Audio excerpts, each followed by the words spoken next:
Hey guys, Britt here. Welcome to End Times Bible Prophecy. Make sure to hit the subscribe, like, and share buttons. Well, ever since the attack on October 7th on Israel by Hamas terrorists, speculations run rampant of where will the next major front open up for Israel? Will this war between Israel and Hamas escalate into a wider war within the Middle East region?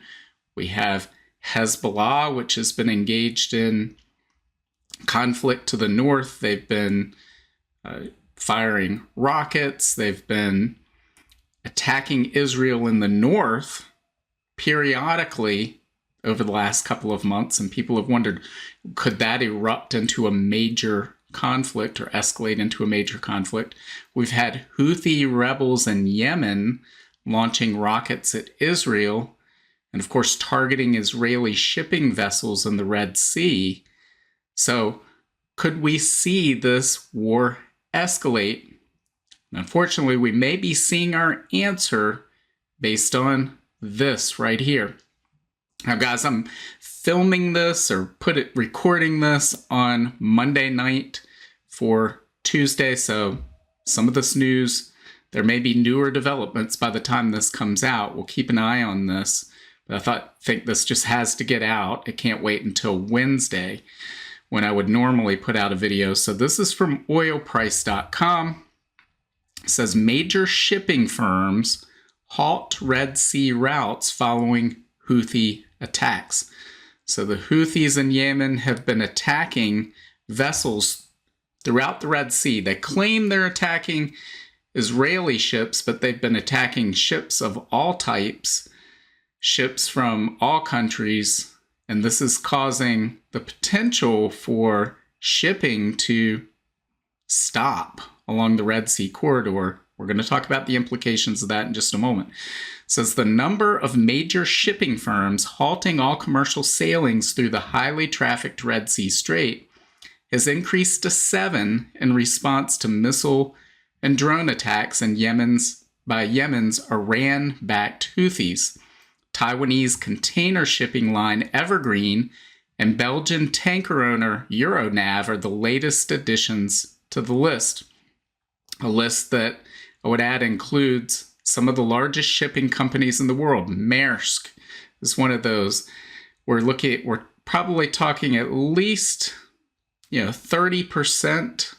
The companies that are responsible for about 30% of the world's total shipping just so far, and it's probably more again by the time that you see this. It says energy giant BP has also paused all tanker sailings through the strategic Bab AlMandab Strait due to Houthi militants. So where is the Bab AlMandab Strait? Let's take a look at Google Maps and see what we're talking about. So here is Yemen, and here's the strait in question. If we move outward, zoom out, we can see where we're talking about. This is the other side of the Red Sea from the Suez Canal. So this is a very important shipping lane. Around 1/6 of all world trade passes through this corridor on an annual basis. And I believe about 10% of the world's oil travels through here, oil exports. So this is a very important shipping lane. And so the question is, if we're seeing this cut off, it can't continue. The implications for the global economy would be immense, because here we're talking about, so far from what I've read, there have been, and again, this is going to be outdated information probably by the time you see this, but they've had 50 ships cancel their plans to move through here. That's out of about 2,000 that would pass through here on a monthly basis, so it's not all traffic.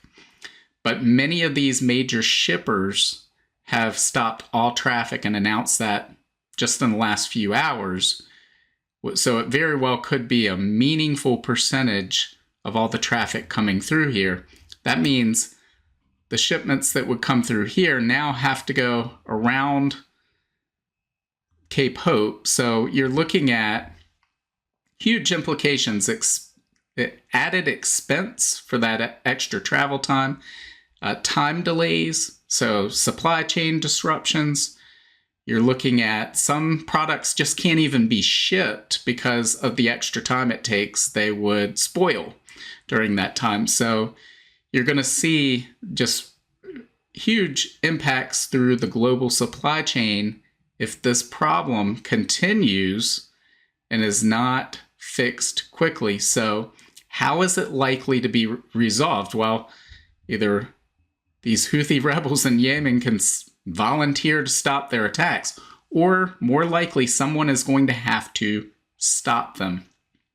And we've had a recent announcement of Operation Prosperity Guardian, which has been put together. It's by the United States and a number of other nations. I believe there's 39 participating nations that are going to have naval vessels in the Red Sea, possibly to build a corridor of protection around those ships as they go through the Red Sea. But who knows? Will it involve military conflict? That's a possibility. So I'd like to draw your attention to this article on Yahoo News. It says the global fallout of Houthi rebels' attacks in the Red Sea. Of course, they talk about BP halting shipments. We just mentioned that.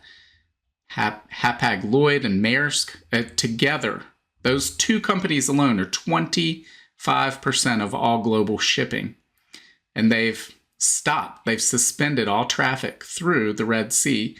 So this is going to be a big deal if it is not resolved in the very near future. So it says, U.S. considers striking Houthi targets. U.S. officials believe that the Houthi attacks represent an undeclared war by Tehran and are weighing a direct strike on the rebels against the risk of fueling a broader war with Iran. Biden administration officials are concerned that the rebels are working to destabilize global maritime trade in an attempt to undercut Israel and also raise the cost to U.S. and its allies for supporting Israel's military campaign.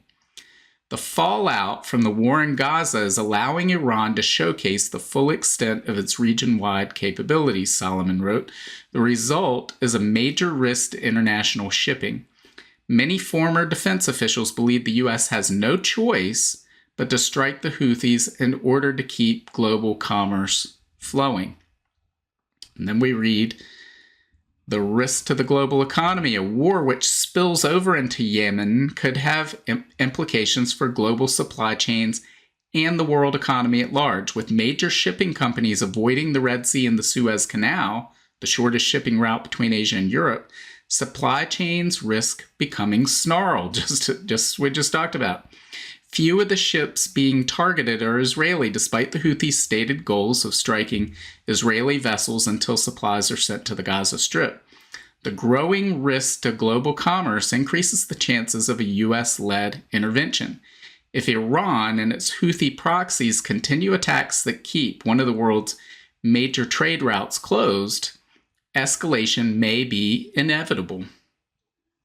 So what does this mean? Consumers will bear higher costs for new shipping routes. Without the Suez Canal, the ships will need to redirect around the Cape of Good Hope, a route which will increase shipping times by up to 4 weeks. The cost to send goods on a new shipping route could jump by as much as $1 million per vessel, making purchases more expensive for consumers, because that's just going to be pushed off onto added to the cost of whatever products you're buying. So, guys, what are the implications for this if this continues? Again, we would have to see an end put to this, because if the Red Sea is rendered inoperable for global trade, that puts us flat in immediately in a global depression. No doubt about it. So, and what is the reaction if nothing is done to this as a result of this? If the Houthis aren't held accountable for this, then what? What are the implications for that? There's a lot of questions here that we need to ask. Iran, again, is directing this proxy, just as Hezbollah is a proxy of Iran, the Houthis are a proxy of Iran. So Iran is in large part behind this.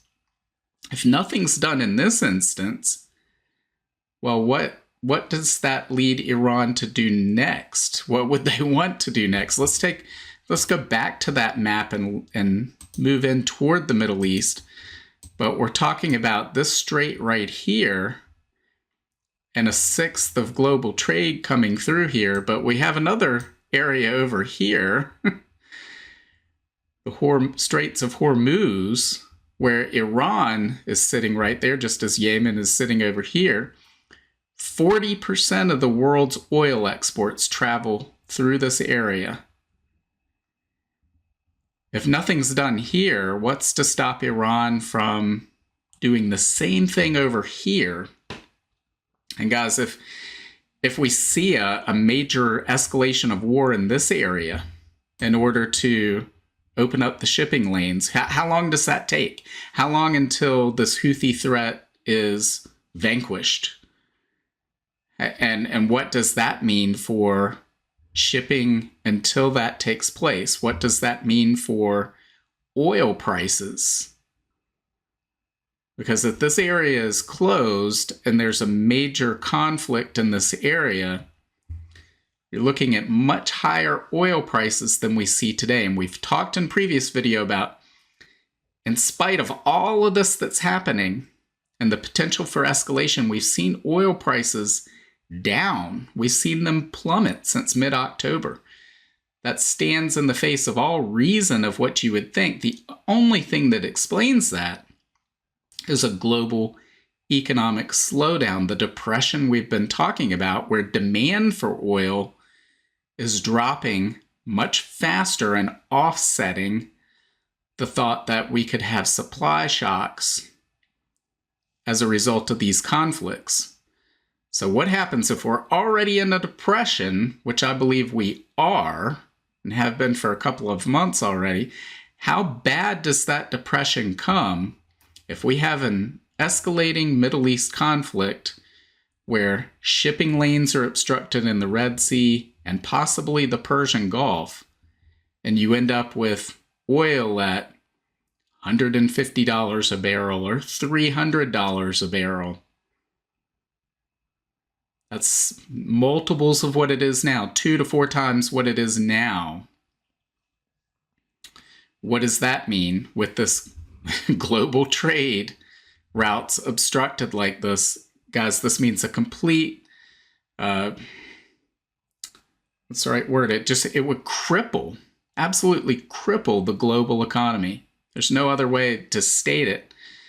And what does that mean? How much does this war escalate? If Iran sees its interest in this area threatened, if they see an existential threat to their assets in Yemen, do they then try to close the Strait of Hormuz? Do they then unleash Hezbollah on Israel's northern border? Do they do everything they can to direct attention and resources and military assets away from these areas?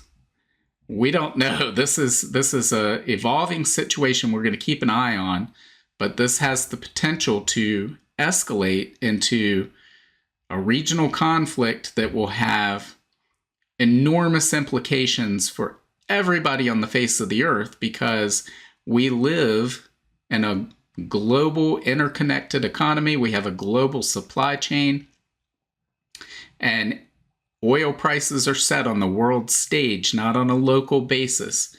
So when you have an issue like this that could impact energy prices, well, that's going to impact everybody on the globe. It's going to impact the cost of every product that every person needs for daily survival. So guys, again, we'll keep an eye on this. This could be one of the turning points of the escalation in this conflict that we've been warning about.